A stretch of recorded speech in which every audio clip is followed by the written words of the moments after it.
Totoo ba, Manong Felix, na kayo ay sinasaktan ni Catherine? Opo, opo.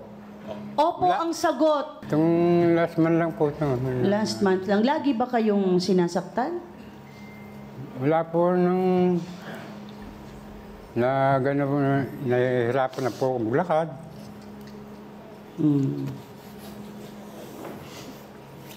Totoo bang si Catherine ang kumikilos para sa pamilya? At Totoo po yun. Dapat na nga pakainin nila ako.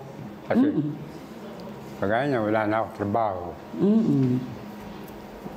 E, siyempre, kanina pa ako asa. Sarili ko. Siyempre, aasa ako sa kanila kasi hindi ko na kaya magtrabaho. At nahirap.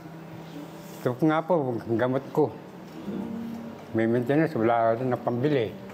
Manong Felix, pag hindi kayo kumakain, paano kayo gagaling? Kasi naiintindihan nyo ba na siguro nanggagaling ang anak ninyo sa pagod? Eh, naintindihan ko naman po yun eh. Tinatanong ko kung ano, sasabihin niya sa akin, bakit? Ano, lagi ka mo nang maasa sa akin. Eh, may mga anak din ako. Kaya, bahala ka naman muna sa buhay mo. Maganda pa rin ng kakainin mo. Eh, ako naman eh, wala. Ano lang ako, pupunta lang ako sa Santabi, iiyak. Sabi ko. Catherine, naintindihan natin no, na napapagod din tayo sa mga magulang natin, lalo na kakapiranggot na kita ay para sa pamilya at mga anak natin. Eh, naibabahagi pa. Pero extension kasi yan ng family. Ito ay pagbabalik sa pagbibigay ng buhay sa atin at pag-aalaga sa atin nung tayo ay mga bata pa. Kasi hindi naman tayo mga banyaga na lalagay natin sa nursing homes ang ating mga magulang. Pag tinulungan kasi natin yung ating mga magulang, doon mag-uumpisa at dadami ang ating mga blessings. Ha?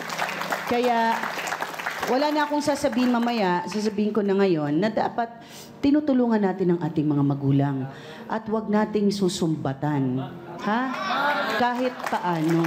Kasi, Ma'am, hindi naman po sana ako magkakaganon sa kanya kung ang ginagawa niya po sa akin, simula po ako nung maliit hanggang sa ngayon, binubugbog po niya ako.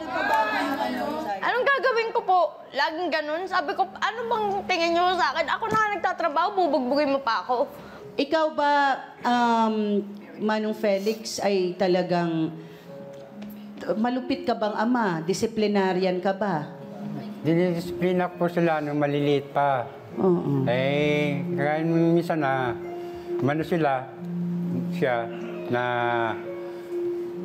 papasok sa eskwelahan, uuwi niya ating gabi, Uwi pa, madaling lasing. araw, minsan lasing. Okay, so, Dahil sa ginagawa niyo sa akin. Okay. Kaya ako nagre-rebelde. Catherine, wala tayong kinakampihan dito, ha? Pero ako talagang magalit na kayo sa akin, talagang hindi ko tatanggapin ang manakit ng magulang. Okay? At hindi ko rin sinasabing tinatanggap kong manakit din ng anak. Bawal din yon.